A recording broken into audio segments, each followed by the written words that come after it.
Kas tai yra AirTouch? Kuo jinai skiriasi nuo kitų dažymų technikų? AirTouch yra pati sudėtingiausia technika ir pati ilgiausiai nešiojama technika. AirTouch turi spalvos įsiliejimą nuo pat šaknų.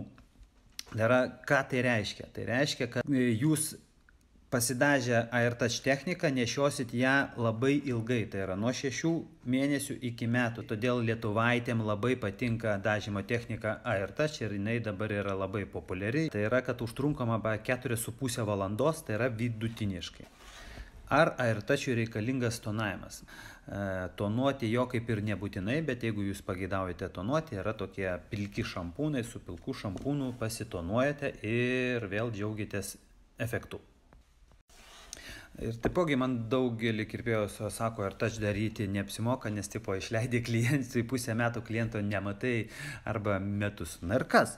Aš manau, žinokit, svarbiausia klientui yra, kiekvienam žmogui yra džiaugsmas, ne? Nu, jeigu mes džiaugiamės, tai kam ten vaikščioti, pavyzdžiui, dažnai? Mes vaikštom tiek, kiek to reikia.